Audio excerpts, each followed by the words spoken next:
Awesome. Well, let's kick this off. Ralph and I have been doing these Disruptors Network events, both in person and virtually. Ralph, I think our first one was 2021, where we had like Kyle Whistle, Mark Yep. Pattinson and everything. Yeah, So yeah, you're right. Just like this yeah, around this time of year too. yeah, definitely. So and we had a really good live event. The last two we've actually been fortunate enough to sell out, and this one we figured let's go virtual. Let's bring everybody in. And a topic that Lauren, like we were just talking about on the social media aspect, I do well with getting FaceTime on camera, but there's a lot of strategy that goes behind what you guys are doing and driving in your message and really being purposeful about building an audience versus just, shooting content and throwing it all over or doing it for a week and then pulling off. And Ralph coincidentally ties in heavily on this side of things because Ralph, you're up to, what is it, 112,000 followers on? Yeah, Yeah. So Ralph, yeah. you have a massive Instagram audience. I think you're over 10,000 on TikTok last time I checked. But yeah, I'm growing. I'm trying. so if you don't mind, it's just so everybody can understand. I want to go through the three of you and talk about, where you were before social media, where you got into this business, and then kind of we'll go into the pivot of when you started to utilize it. Yeah, so I was kind of the same business wise. I was running a group that was we're about 200 employees right now at Cardinal. I was probably half that at the time, about 4 or 5 years ago. But I just realized that nobody knew who I was. I was the guy behind the scenes, and nobody was comfortable with my voice. And but what I really just wanted to do was get people comfortable with who I was, and let people know for me that there was real substance behind some of the stuff I was doing. So I started to put myself out there. And the good and bad thing about it is I like to be challenged, and the bad thing about it is that it's always challenging, to grow new platforms. But I can tell you like exciting things. Like I'll use this for instance. Like I just started a meetup group, and I think meetup is a really really good tool, a social tool to get people to these kind of things and to meet people and to do things. And we started a group like I don't know 7 days ago, and it's got over 200 members already. But that's just another way of growing social media. Like if you're putting out stuff with, I've always felt if you're putting out stuff with value, then you can not only brand yourself, but you can also monetize it. So, myself and I know Lauren and I know Ricky for sure, not only is putting stuff out and showing how relevant they are for their everyday business, but they're starting to monetize it in other ways. And I know Ricky, because we've spoken before, is monetizing in a few other ways. And from what you said about Lauren, so is she. So I think that there's creating different funnels of income based around just the things that are in your brain and showing people that on video, like Lauren just said, that you actually have a brain and you can talk about this stuff and the stuff that but yeah, it's been, I can tell you that my business has grown from, about 200 to 300 million to over 2 billion now since I started putting myself out on social media. And it's not all from social media, but it's played a huge part in growing my business on a yearly basis. Yeah, 100%. You definitely see it, and you were saying too. It not only that, it adds validity as well. If you're messaging people, or if you need to get into certain rooms. I know I don't know, Lauren. I'm not sure if you are, but Ricky, I know you're verified as well on that side of things, and that certainly ties into it. So, Ralph, if you don't mind, if you want to introduce Ricky and let him rap a little bit about himself. Yeah. So Ricky, I've known on social media for a long time, but we've talked before around this, and not only has Ricky been somebody who's done over 100 deals a year since like I don't know, 2014 or 2015. So for pretty much 10 years, but he's somebody who's been coaching for free for the last 6 years. And he does almost all this through social media. He's gained his community through social media, and now he does everything in person. So he's somebody who provides a ton of value on a daily basis through his posts, but he also now has turned that into a huge community that he has in person in multiple states across the country. And Ricky, you can probably give a little bit more of an intro to me, but I've always just been impressed with how much actual value. And I thought of you recently. I think you actually spoke about it in a recent video again, where you said, because you, like me, went through the 2008 market crash. I think it's like right when you first got into the business. And you always say, like, if you look back on that crash, go look at the MLS, look at the sales from that year. People still bought and sold properties in the worst market of all time. People always buy and sell properties. I think the fact that you educate on stuff like this is huge, but I'll let you take it from there. Yeah, no, I mean, this is a social media, event. So I'll just speak on that. The reason why I got into social media is because I knew I didn't want to sell real estate forever.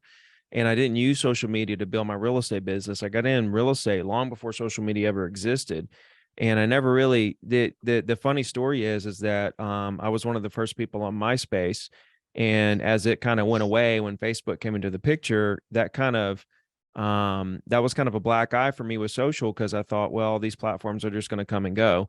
And I didn't really value Facebook when it first came along. So I just never really got into that world until after I'd already made it in real estate and decided I wanted to get into coaching, writing, and speaking, and try to build other businesses outside of sales so that I had something to kind of fall back on.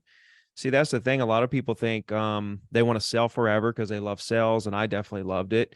But you will get to a point where you don't anymore, and you're going to wish and hope that you've built other infrastructures around something that allows you to step out of sales if you want to. You may want to continue selling, but owning real estate and having cash flow from investments, building a social media, presence, and being able to parlay that into other businesses is always really interesting. And so I just ignored social media for a long time, and I just focused on phone calls, emails, and direct mail to build my business. I got that up to 100 deals a year. I was doing $1 million a year in GCI, single agent, and top agent in Alabama and all that stuff. And I just kind of got bored. And so I was like, let me write a book about how I succeeded so well in real estate and share this with the world.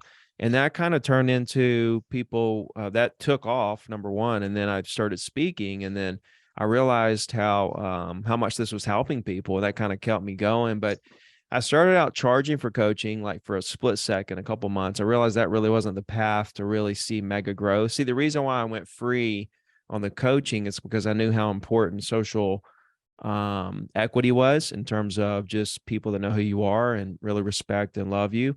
And I knew that going free would grow that big social presence for me, to where then at that point I could basically have my choice of what kind of businesses I wanted to get into, or kind of what direction I wanted to take it from there. So put a lot of sweat equity into, I mean, I was losing 100,000 a year for a couple years building this brand, and not everybody can do that. But I knew how important after I made it in real estate and then took a step back, and really looked at what I could do in the coaching world, I realized how incredibly important social was. And now I preach to agents to do social, unlike what I did in my business. And if I did social in my business, it would have been on steroids compared to what it was. But I didn't. But agents should, So that's what I'm here to talk about with you guys today. Whatever I can do to help you with whatever problems you're having with social, in terms of building your real estate business or any businesses. I'm just, Ralph asked me to do this, and I was more than happy to do it. To see what I could do to share my experiences to help you guys grow. Awesome, Yeah, man. thank you. Appreciate it. Yeah, appreciate having you here.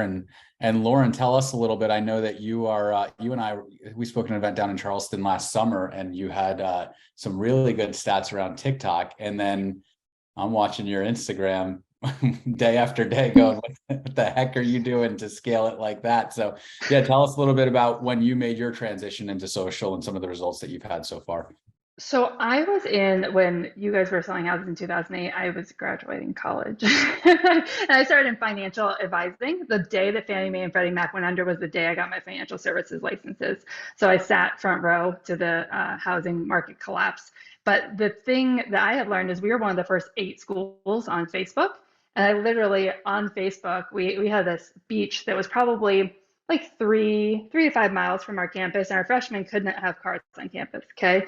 And it was in Connecticut. So a whole bunch of cabs were running people back and forth. And I was like, well, this is just incredibly inefficient. I'm just gonna put something on Facebook that says, hey, $5 a head, I'll come pick you up from the beach and I'll drop you off to whatever party you want to go to. Cause I was playing volleyball at the time and I didn't have, I wasn't drinking. So I was like, let's go make some money. So I did that and started, my own little Uber service. And that really quickly helped me understand the value that social media could bring in terms of putting your message in front of a lot of people. So when I went into finance and all of their regulations around social and messaging and marketing, like it almost killed me because I was like, it's exhausting. Like, why am I'm cold calling? I'm running it like Ricky was, right? It just kind of was killing my soul a little bit because it wasn't in alignment with what I believed. I wanted to come from a place of education and service and information. So when I transitioned into real estate, where we have a lot more flexibility on what we can put out there, I was like all in. My husband was Navy. I went all in on serving my military community. I immediately saw an opportunity in Facebook groups, which is my first social media love. I started a local community for relocating military families, and we grew that very quickly to support a full team. And then I expanded that program nationwide in 2018, and today we do about 5,000 transactions a year and serve about 100,000 military families. That was my first love, but you don't get a lot of street cred. You don't get a lot of like brand recognition for building Facebook groups, especially when you own them and you're running them, but you're not. I'm not in the groups every single day, right? And frankly, I don't really want a whole bunch of you guys knowing about them. And now I'm regretting sharing this. So don't do that for me. But then I wanted to expand to TikTok, and I was like, hey, I saw an agent, and going off of what we had just talked about, who was heavily trying to recruit other agents to support them, to work with them. And at the end of the year, she shared her statistics of how much money she had made. And she, was like, hey, come work with me. I can help you sell houses. Let's do this. And, the last day of the year is like, I made 12 grand in real estate this year. And all I thought to myself was, if you can help people do better than that, you have a responsibility to get big in your messaging. And so I came from a place of service, and I want to challenge each one of you guys here. That may sound egotistical to you, but I hope it's not.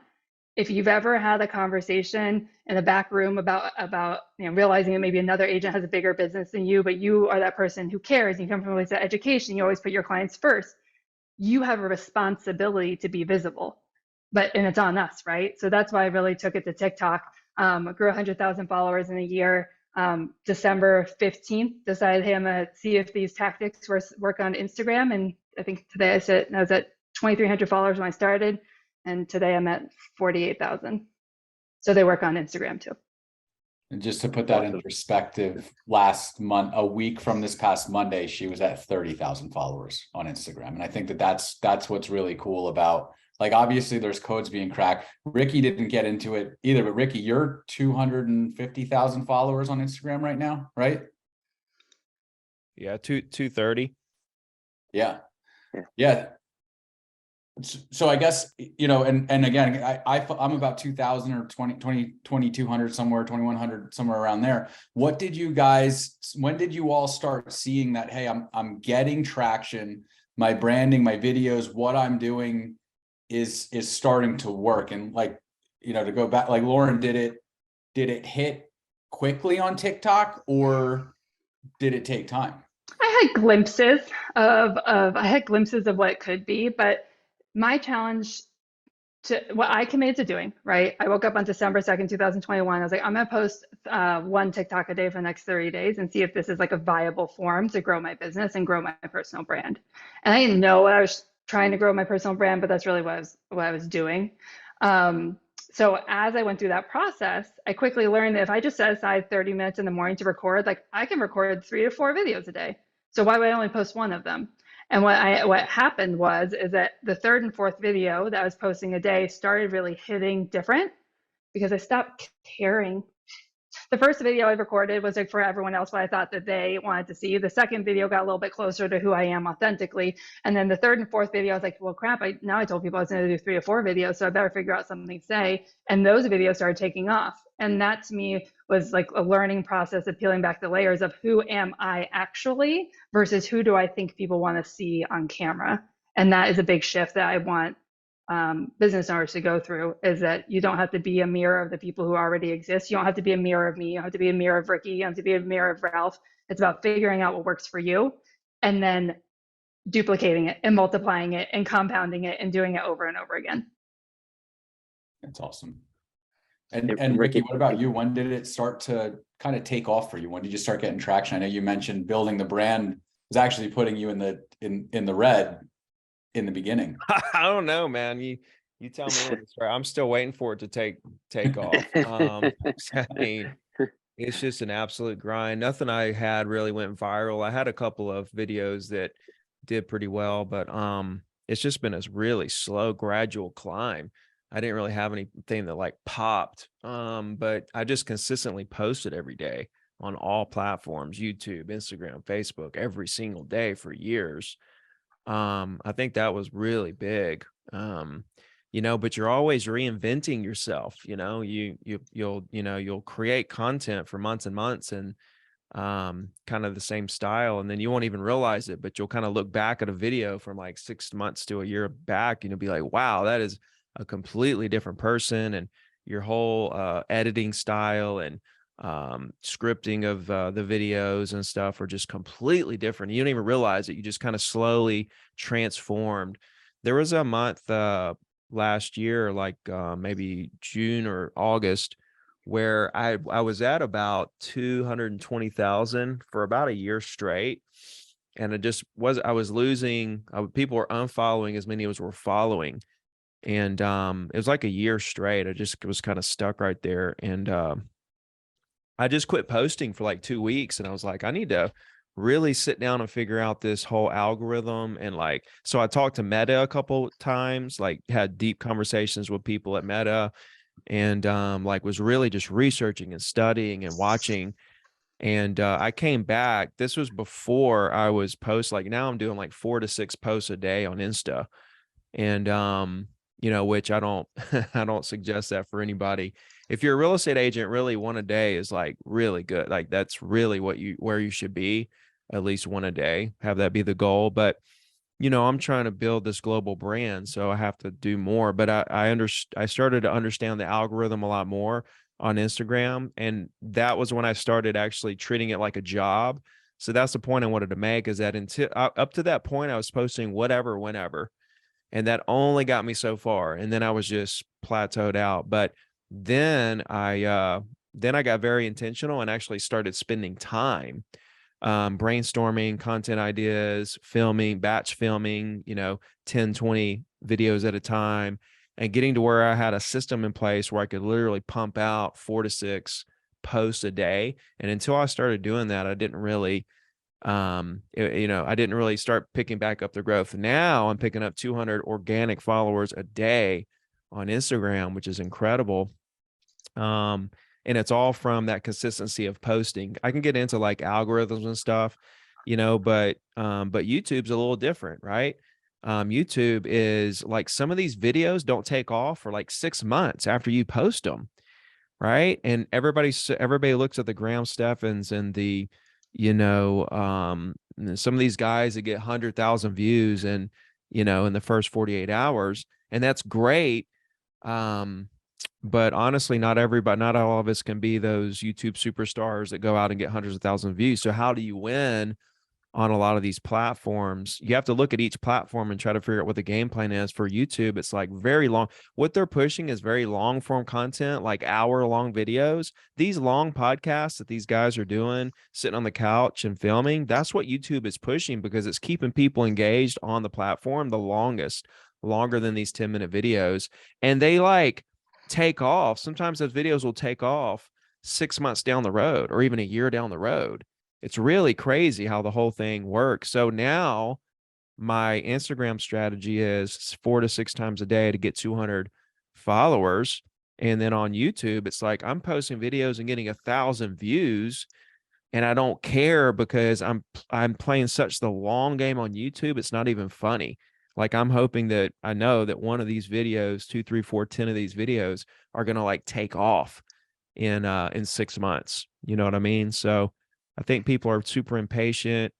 They're not willing to treat it like a job, So that's the main thing with agents. I always say, make your calls all morning, because I know, you got to call somebody, whether they're cold, warm, hot, whatever. You got to call them and follow up, and so on and so forth. So your calls in the morning, and then all of your media, marketing, social media, content creation, brainstorming, all that stuff in the afternoon. So you got all afternoon to really crush social media, and all morning to really crush customer relations. You guys are in an incredible position to have all these tools right at your fingertips. You made a really couple of good points there. By the way, the YouTube stuff, for instance, like that, I think people want immediate gratification with it. And you're right, some of that stuff takes forever. And even TikTok, and I'm sure, Lauren, you can speak to this too. Sometimes a video will start off really slow, and then it picks up crazy traction. And then you see over a couple of weeks, and then it restarts again, and you get more views and more followers. So I think the way these algorithms are working right now, it's that you have to be patient with all of it. And and both of you said something I think is really, really important. It's the consistency of it. That every video of yours is not going to get a ridiculous amount of engagement, a ridiculous amount of likes, but if you're consistent with it, some of it will. So, maybe you guys can just speak to that a bit. Lauren, you can speak to that a little bit. Yeah, I mean, you don't want to build a following off of virality. You want to build off of consistency because that's what builds actual relationships and community. Here's the reality is that me and Ricky have a tremendous amount of followers. We all have a tremendous amount of followers. Like, who fucking cares? Show me your P&L. Like, show me your, like, if you have 100,000 followers on TikTok or Instagram, but you haven't settled a goddamn house, you won't be here next week. It does not matter. Sorry, I curse, gentlemen. I apologize. Okay. But in all sincerity, like, this is one of the things that frustrates me is that I had this lady. I love trolls, by the way. And Ricky, let me know what your best troll comment is, because I'm gonna get a T-shirt that puts my best troll comment on it. And one of hers was like, "It's like her videos aren't even consistent." And I was like, number one, they consistently pay my mortgage. Okay. Number two, number two, some of my highest converting videos are my lowest viewed videos. Not every video is supposed to be viral. There are different kind of formats for getting as many views as possible, for positioning yourself as an expert, to moving people through conversion. And sometimes you hit the holy grail of all three. But the best question I feel like people can ask themselves before they post right now is, what's my intention with this post? Am I looking to create new relationships and get in front of as many people as possible because people who don't know you exist can't buy houses from you? Or am I really trying to get deep with the people who have already followed me to show them I'm a person of substance and I can really help them through this process? So ask yourself before you put out each post that question. And it doesn't matter if it gets 100 followers. You guys make 10 grand off of one good client. Like, I'm so tired of, like, let's chase a million views. Why not just get down to the real numbers of what you're trying to get out of this thing, and let's focus on that. Well, this is an event here for real estate. These are all real estate agents, right? You guys listening? Is that correct? Am I right? Yeah, mostly real estate mortgage. Yeah. Yep. Oh, okay. So like there's two things. One, I mean, a viral video means, like, millions of people around the world saw the video. Your niche, like your geographical area, is so small compared to how many people are online. It's just ridiculous. Like, if you have like, as a real estate agent, if you have if you get like 300 views on a video, that is like super. Like, if you're hashtagging your area and like your following is pretty concentrated to people that are in your market, and you're really working social media the way that you need to build that local presence, like 200-300 views on a video for free is like amazing.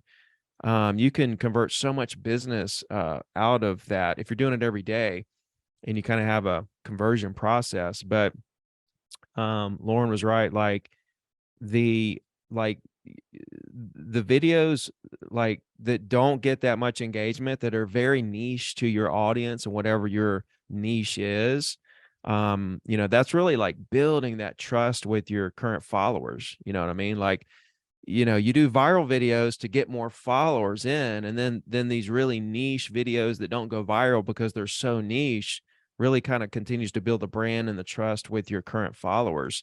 And you got to kind of have both. You got to kind of do some general stuff to try to bring more people in. Hopefully the algorithm picks something up. But like, as an agent, I mean, if you have like 1,000 followers, man, you could sell so much real estate, out of that. So I could get into all kinds. I mean, I could take this so many different directions. It's not even funny. It's a big rabbit hole, right? When you go with algorithms. But I mean, what I found, and you guys both mentioned it, is local. And I always think that the riches are really in the niches always with this stuff. And Lauren, I know that both you guys do a lot on TikTok. I've found that TikTok stuff really works more locally than any other app that I'm using. I don't know if you guys find the same thing, that I see a lot more people see me locally on that app than they do necessarily, besides my own followers, that people who aren't following me already on the other stuff. I mean, how do you guys feel about that? Yeah. I think it works across the board, because part of it for me is like, if I'm an agent trying to get business on Instagram, I'm searching the area and I'm going to engage with people that's in my market that I'm not connected to at all. I'm trying to find new people that aren't in my ecosystem to connect. I'm using the social media platform to be social, and connect and engage with people. I don't know, like, as far as TikTok goes, like, I had a big account, a verified 6-figure following, and they like erased it, like it was taken down, and I didn't know what happened. They wouldn't work with me. So then I kind of gave up on it, and then I just re-entered the TikTok world maybe like 6 months ago, and I'm just kind of posting whatever I'm making for Instagram. So I have like 1,000 followers or something like that, but I don't really pay attention to it much, so I'm not really an expert on TikTok. Ironically, as like the TikTok lady in the room, I focus a lot of my attention on Instagram recently. So I'm a cool. Let me give you guys a lesson on branding, Kay. The very first talk that I went to go give about TikTok and about how to grow an audience on TikTok. Some of you guys know him. What's Sharon, president of Real, right? He was there. He's like, so you're like undisputably like the #1 like coach for TikTok agents. I was like, you are totally right, Sharon. I am undisputably the only TikTok coach for real estate agents. That being said, I focus a lot of my time and energy there. But I think the appeal for TikTok is that we have this idea that we can get tremendous more views because that's what we've been sold. But the Yeah. platform has changed a lot over the last 12 months, and I do not see that same thing happening. So I think we need to be aware of that. In my opinion, since transitioning to Instagram, my conversion's through the roof, and I'm more interested in conversion than I am interested in views. So I think that both of them can work. I think that there's a lot of limitations on TikTok right now for the messaging, to be able to engage with people. Like you can't message with people who don't follow you and you don't follow them back. I like that we can integrate some, auto responses into Instagram. You really can't do that on TikTok yet. I think that if you have a great creative that's worked well on Facebook and Instagram, should you run a TikTok ad? Potentially. But I've definitely seen a shift in it recently, and it was out of my fear, the fear that Ricky just said, that they're just going to wake up one day and I'll be gone. That I'll have no recourse. I want to diversify my audience, which is why I moved to Instagram and have been focusing a lot of my energy there. Well, So I've that's found TikTok to be much more inconsistent recently. you guys both made a good point, actually. Somebody pushed me to create my own website a couple of years ago. It's just my name, raftibugnara.com. And I put everything that I put, I try to post everything there. Are you guys putting it on a place that somebody can't take from you? Is every video content going someplace that you own that nobody can take away from you? Yes, Yeah. 100%. Can we talk about And this for a minute? Because the yeah, biggest obstacle, or the biggest one of the things I wish I could change every single agent and every single business owner in America. Like if I go your Linktree and your Instagram sends me your TikTok and then sends me your YouTube and then sends me your Pinterest and then sends you, and it's like a whole like circle around to nowhere that you own or can capture my information, you are or if you're sending me directly to your website, you are losing so much business. I was following these ladies on TikTok, great following, great engagement, 30,000 followers, went directly to their website, offered them nothing. So if you are looking to truly build a community, the community is built on what you own, and you own the only thing you can own is your website or those emails. And so if you don't want to develop a website, getting those emails and being able to bring people, even just one high value email a week, use ChatGPT, use your top performing post, take the description, take it to ChatGPT, have them rewrite it as an email and send it out. The people who read both are not going to realize it's the same because you have to tell something to someone 18 times before they remember it, right? And the people who do are going to be like, oh, damn, this girl's consistent. Gary Vee's been telling us the same stuff for 30 years. I'm glad that she's not changing her tone, right? So if you can make a massive difference in your business right now, it is to use these platforms to build that list. So then you're not reliant on the algorithm showing you to them again. So just to hop on that really quick, if you're a realtor, let's say you're selling 10, 20, 30 homes a year or something like that, and you're starting to create content locally, like Ricky said, what would you do for, like, what is the sign up? What is the registration, or how would you try to get them to engage so that you can then cultivate the email list on that? Ricky, do you want to, what do you think, Ricky? Like I say, I got into the social media game on more of the agent training side. So I've got a text database of 5,000 agents that all opted in for it, right? I own that database. I've got an email list of 200,000. They all opted into it. 40,000 open it. I sent out about You guys probably get, I send out like 3 or so a week. We got about 40,000 that open it every time. I own those databases. I've got them all backed up. So I've also got a lot of different places of community, big 40,000 Facebook group, 7,000 on Discord, 100,000 on YouTube. And so you want to have community on all these different platforms, but it's got to come back to something that's off of these platforms. Like I've got the huge text community and the huge email community. I mean, that's huge because if something else happened similar to what happened on TikTok for me, I've still got those people right there that are the most interested in what I have going on. So as far as doing the same thing for real estate, for me, it was sign up for my core free courses, free scripts, free trainings and lives and all this stuff. But for real estate, it's like a lot of the websites have squeeze pages and landing pages that collect information. So that's one avenue. Then you could have offers that you give people in terms of, free home valuations and, this, that, and the other. You could even write little, blogs or ebooks, and you could also have like, like when you write blogs at the beginning should say, sign up for my weekly newsletter and stuff. You know what I mean? That should be everywhere. And like you could have sign up for my weekly newsletter in your link tree, whatever you use. So just think of all the different, Lauren can add to the list of different offers that you can offer to your audience that could get them to give them your information, because every single lead generation activity is the same exact process, right? It's to collect data, to then talk to them, to then remarket to them, right? Zillow leads, you're getting data to talk to remarket. Cold call, you get their data to talk to remarket. Facebook open houses, you get them to sign a thing so you can take that data, call them, and remarket. It's all data, talk, remarket. So the better you are at collecting data and then using it to talk to people and remarket, then the bigger your business is going to be. And I can tell you from talking to Ricky for a few years now that he records every single thing we do. He uses all the stuff. He's very smart about it, and he always says, "Hey, can I have the contact list for the people that got?" And I think that if you just consistently do that every single time, it's just really smart. It's really easy, just being consistent with data. So, I know that you practice what you preach. That's it. But yeah, I mean, Lauren, I'm assuming that you're capturing stuff through your website that you're trying to turn into sales.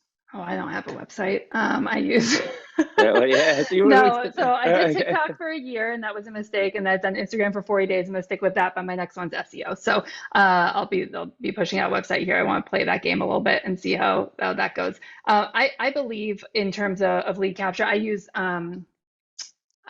Stan. I just set up a Stan store. I moved away from Easy BioLink. And I moved into Stan Store. It has a lot of the functionalities that removes like another need for a platform. So I can literally get an email down, someone downloads something, gets it to them right there versus me having to plug in an additional landing page. I like the way the analytics read, which is really important to me to create videos that are converting, not just getting views. And in terms of value, what I call value exchange items to exchange for emails or for contact information, right? Me and Ricky play the same game. You guys play the same game. I'm gonna put a whole bunch of free value out, right? I'm gonna put so much free value out. But here's the reality of it. This is the book I'm reading right now. I haven't started it yet, so maybe Ricky will beat me to it. But if I were to tear out every single one of these pages and erase the numbers, and I threw that stack of pages, these 320 pages in front of you, and was like, hey, what's that book mean? I'm gonna give you an hour to read it. I'm gonna give you a week to read it. You're not gonna have all the pieces of the puzzle to be able to put it together, right? So number one, start from value without a place of fear that someone's going to take your idea, take your value, and it's going to make them more valuable. When you put value out, it makes you more valuable to your community. And I see a whole bunch of agents gatekeeping what they actually do to help their clients, and it is killing your online presence. You just look like everyone else out there. Whereas I know Rob probably has some badass 12-week marketing plan and a 50,000 person local database and 60 business owners that he's going to invite to this open house, but he's scared to share that because he's scared some other agent's going to take that formula and it's going to make them more valuable. Well, we're actually losing business by not starting with that because we're waiting till we get on the listing appointment to share that. you're never going to gain the appointment. You're actually losing on the top end of the funnel. So focus on bringing high-end value up front and telling people what you actually do that serves them without fear that someone's going to recreate it. Because it's like them trying to piece together all of those pages without numbers, right? So when it comes from building, you have to ask yourself, who is my client before they become my client? Because we want to step up the consumer funnel. So my military relocation program is also linked to a home buying education program, Savvy Home Buyer. We're federally trademarked. We sold about 12,000 houses in the last 2-3 years. How do you come from a place of value to get them to opt in to your information? Again, what's valuable to the person before they buy a home? What's valuable to the person before they sell a home? Who is your client before they become your client?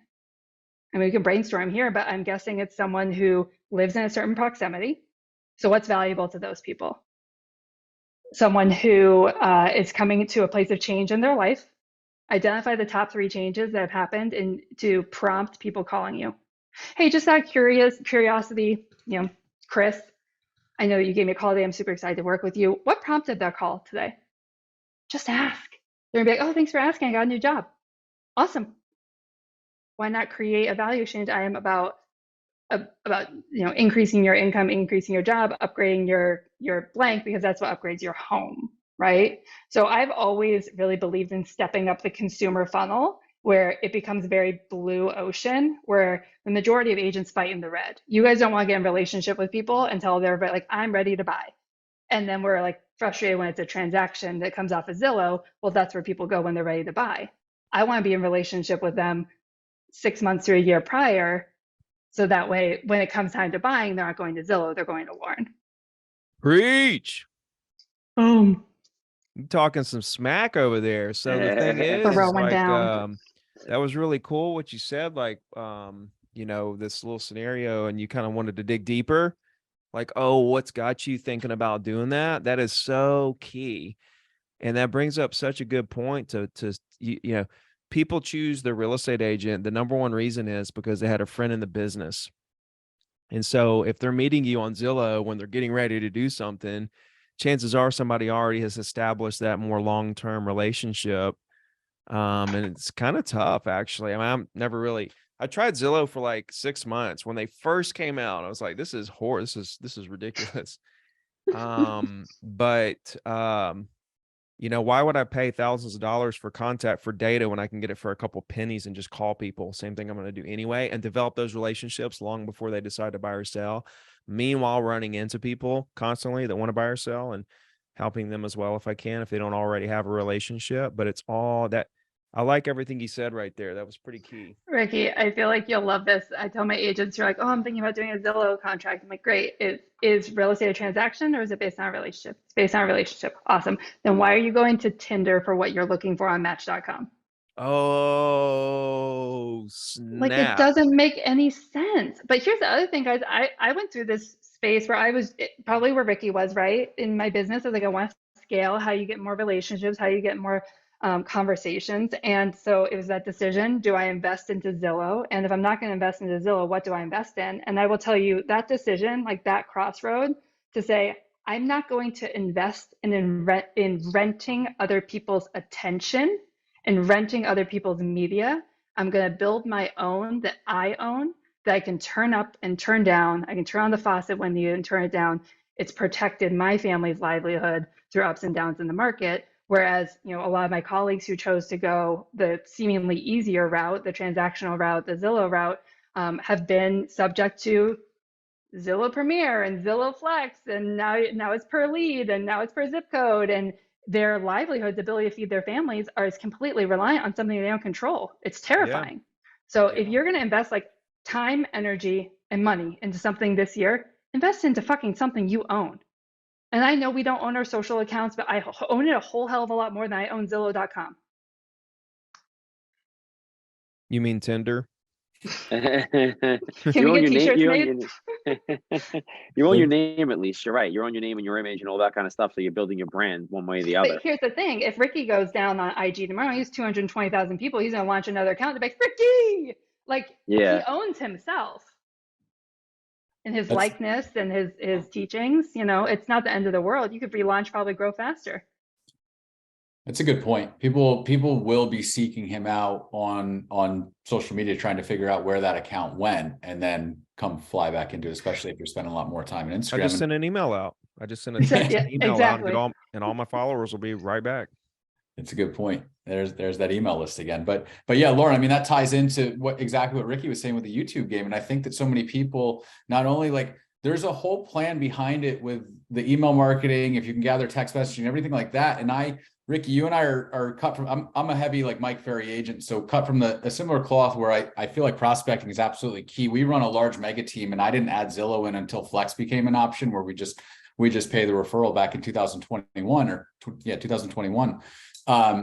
But that is it's such a YouTube style game where things just kind of pop. And I also feel like I personally lose sales from time to time. I have people call me and tell me, hey, we didn't go with your team, but this happened with an oil tank and we need your help with this, and blah, blah, blah, blah, blah.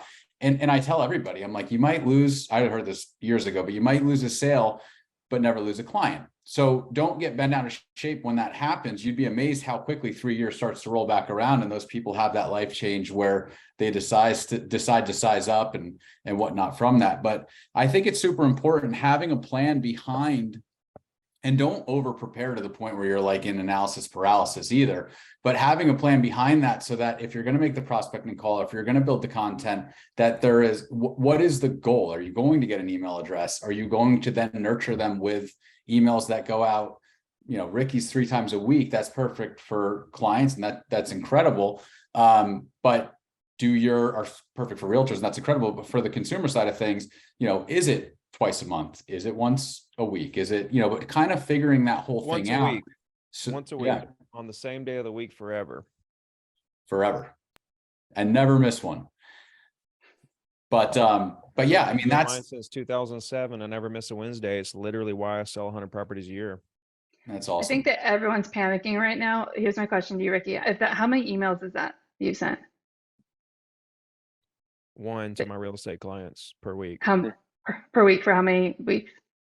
From 2007 to now. So 52 times 13, 14, 15.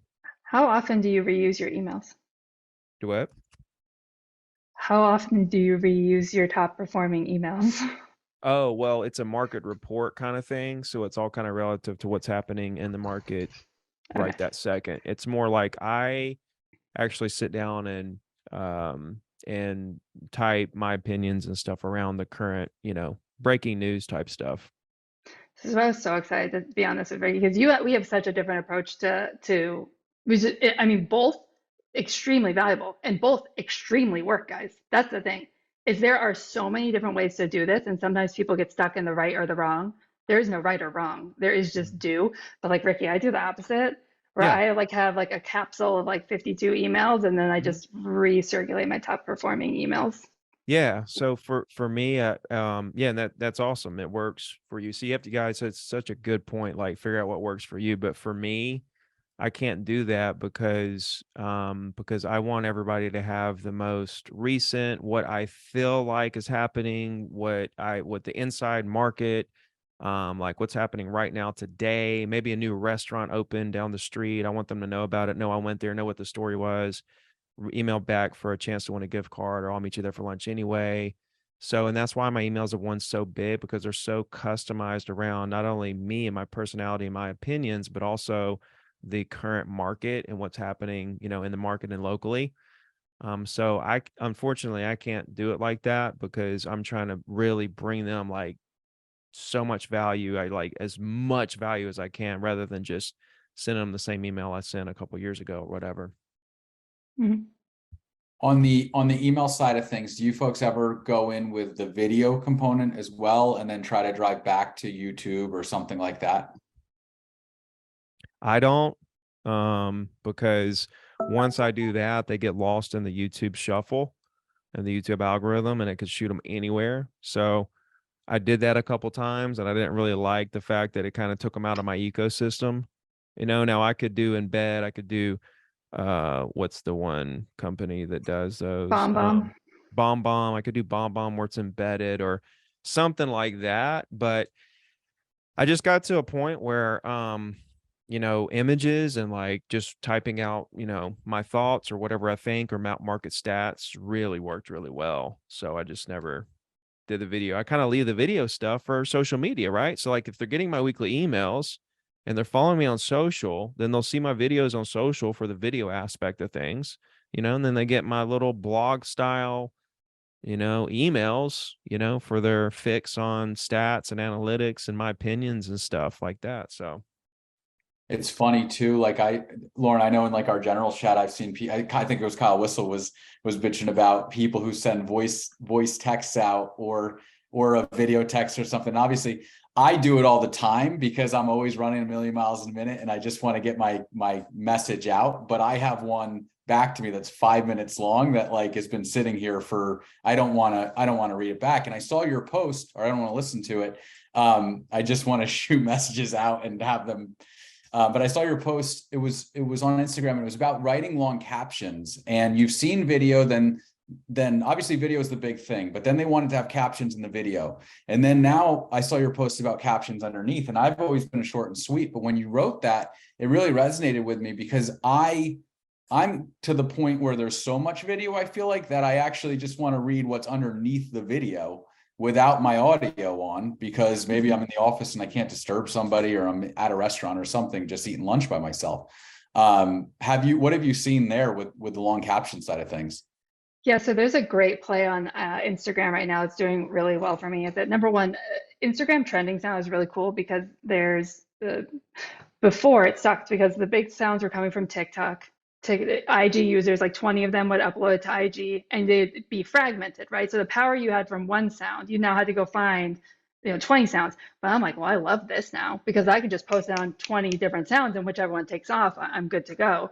But that being said, when you go to your description, you're reading your description, you can't pause the video behind you. So it just increases the watch time. That's what you just said, consumer behavior. And this is why it's about understanding your consumer and being aware of what you do, and then how can you play into that? So what Brett said happens is what happens. People go like, oh, that's really interesting. You get them into the description, they turn down the volume so they're not distracted by the video happening in the background, and they read through the description. And then ultimately they decide, is there enough value in this description that I'm going to save or share it, which is ultimately the greatest form of engagement that Instagram has right now. So yes, in the goal of not gatekeeping, of being like, I'm gonna throw out like tiny little pieces of value. I'm like, I'm gonna go deep. I'm gonna go as deep as I can. What is the next 3 questions that everyone's gonna ask me in the comments versus me be like, I'll just do another video. Like, how does my life look differently if I just say, and here are the next 3 questions I know you're gonna ask, and the answers to those questions, let me, it's served me so much more. It's all about putting out less content that's more valuable. And I think that's why I'm growing so quickly. Awesome. If you guys want to ask some questions, start throwing them in the chat and I'll try to get to as many as we can over the next few minutes. I saw one from Rob Gold earlier on. It was a longer one. Yeah. The one being in Queens with the no online presence, but portable generator for every type of. Rob, you mind unmuting and kind of discussing what you were talking about in regards to that? You're looking to push. So no, that's literally more about. Is Rob still here? Yes. There, I'm here. Here he is. Okay. Rob, you can feel free to message me on Instagram if you want. One of the gentlemen I'm working with, and actually you guys would love this as real estate agents, being real estate, he has invented a way to create a second story on a house without taking the roof off. So the residents don't have to leave the property. It's absolutely incredible. And it's just about storytelling. It's about storytelling, consistency, messaging, understanding who your ideal person is, who's going to be able to invest in this and who's truly going to be motivated to doing that. So the tactics that me and Ricky are talking about are not unique to real estate. And here's the thing I want to challenge you guys to do is how could the things that you learned on this call, how could you maybe package them up in like a message on IG and put it out to business owners in your area to say, oh my God, I just watched this hour-long training on how to grow 100,000 followers in our local market. And I feel like every business owner in Queens could benefit from this. Put together your 5 points. There we go. Now we're in better relationship with all those people, which is ultimately the goal of social media, right? So if you do want specific help, you can message me. I mean, it's just about, it's the same thing. The same thing applies. Very interesting. I feel like that's the beauty. Like Ralph, you had Brad Lee come to the conference last April of almost a year ago at this point. And that's what he was saying too. I mean, I think he's at 500, or he's at 550,000. I think he's close to 800,000 followers at this point. But he was also saying the nice thing that once you have an audience, once you've built a brand, you can then attach that brand to certain products or industries as well. And really drive around that. He's cross-selling a lot. He does life insurance. He's doing a million different things. Like he cross-sells between his communities. So I mean, for sure, he just now has attached himself to a bunch of other brands that fit into his database. Kind of like, you know, Ricky has 200,000 names. I'm sure he's not doing that exactly, but you're right. There's money to generate from everywhere in that aspect for sure. Yeah, totally. I mean, listen, I think that's a touchy subject too. It's like, how much do you want to bastardize your audience? Part of my French, and that's not my really what I would like to do, but you know, it can be done. Yes. I think that people who sell their audience don't understand how truly valuable their audience is, or could be. Sure, I agree. Yeah, no, I totally agree. I think you both, Lauren, Ricky, Ralph, you all have a very direct message to your audience, where a Brad Lee or a Gary V or anybody that they do go different. Like it's very common for them to run in different ways throughout their messaging regardless. Whereas if you look at Ricky's messaging has a lot around pick up the damn phone and have conversations with folks that live in your area. And it's a very simple thing, you know, but people don't do it. Yeah, I think that especially just in this like market, people aren't going to make videos that are watching this conference right now. Yeah, you're right. Are you guys going to go make videos? Like, put in the comments if you guys are going to start trying to actually, you know, create one video a day that's 1 minute long. Is that so hard, ladies and gentlemen? Lauren Taylor tells you to do it 4 seconds. What Ricky does it in a minute, I do it 4 seconds. We have a question, guys. Jacqueline's asking what tools you guys using to make the videos.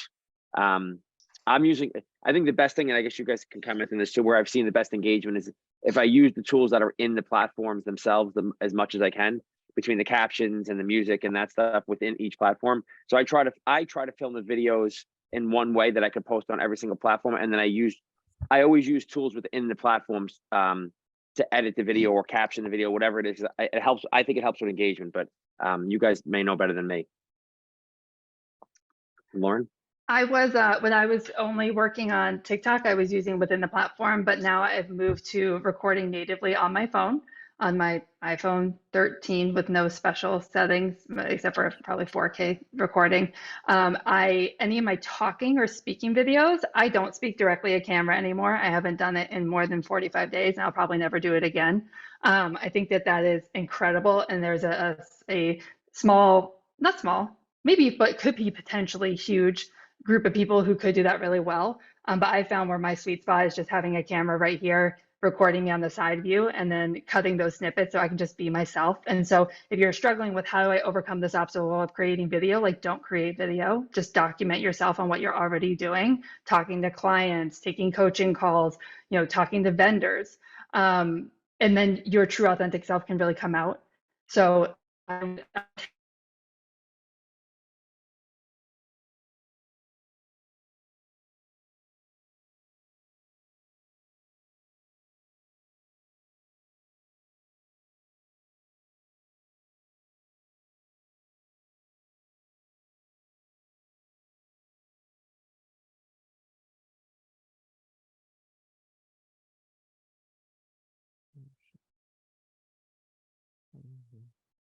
that's when I put it in, and it's performing just as well. So now I have to reinvent the wheel. Lauren, are you sorry, are you recording right now? Yes, I am. You will see this on my, everyone say hi. Hold on. Everyone say hi. Wait. I'll tag you Um, all. Send me your IG. Ricky, I'm assuming that you have some kind of fixed camera setup too. How much you're recording? Yeah, literally my internet crashed when she was talking. Like I left and came back while that was happening. I came back, she was still talking. I was like, okay, beautiful. Yeah, I got a camera sitting right here. And then I'll do like 2 or 3 Zooms a day with like entire offices, teams, stuff like that.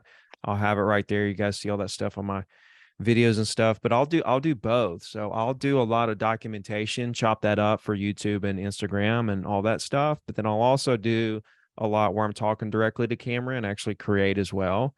I like that diversity of having a video that's from the side talking to a Smart, Zoom, yeah. and then the next one is me talking directly to you. But something else that Instagram did here lately is pictures. They actually came out and admitted that they kind of overdid it with engagement on video and went too hard on video, and they kind of brought it back to try to equal it out a little bit between images and video. And right now they said it's about a 50-50. This is what Instagram said about a week ago, that they've got it pretty balanced out, which is really cool. So I also try to do like a Twitter quote or something like that every day, or 5 times a week or whatever. Those get the most engagement. Like my videos will get 200 to 1,000 likes, but those Twitter quotes will get like 2 to 3,000 likes. A lot of reposts, right? A lot of shares. Yeah, shares. a lot. Yeah, Yeah. yeah. So, so those do really well. So I like to diversify it between documentation, creation, and images versus videos. That's what's helping me really grow a lot right now. It's just kind of hitting it from all angles. Yeah, and some of the stuff Ricky just talked about, guys, as far as what Instagram is focused on and stuff like that. I get a lot of that information. You guys probably do too. I use a newsletter called Stacked Marketer. It's like if anybody subscribes to Morning Brew, it's their technology newsletter that they release every day, and a lot of the stuff that he's talking about comes out in that. The trends TikTok's on Instagram and YouTube. It's called Stacked Marketer, and it kind of tells you what's working, what they're pushing at least this week or this month or whatever.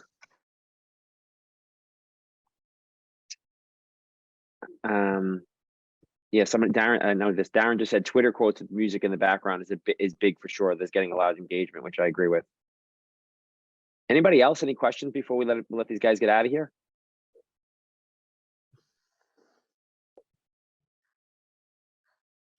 Okay, well, we really appreciate you, Lauren and Ricky. You guys are awesome. Brett, thank you for helping me put together, and I'll let you close it. Yeah, no, definitely. I mean, I would just say, guys, go follow what they're doing. It's really cool. Totally. Again, all 3 of them, semi different styles. And it's excellent to see what's happening here and how they're just doing amazing things in the industry. So, yeah, let's get. And guys, if everybody could just share their Instagrams, and mine's at debug, DIBUG. Ricky's is pretty easy. It's his name. I think Lauren's is the same. It's at like Lauren Taylor, yeah. Yep. There you go. There you go. I'll let that go for a little while in the chat. But thank you guys again. This was awesome. I hope everybody got some stuff out of it. And if anybody wants to see some more stuff out of us, you're going to be on all of our emailing list, including Ricky's right now. So just let us know what you guys need, and I'm sure we can help out with it. Thanks, guys. Enjoyed it. Thank you, guys. Thanks, guys. Bye, guys. Thanks, everybody.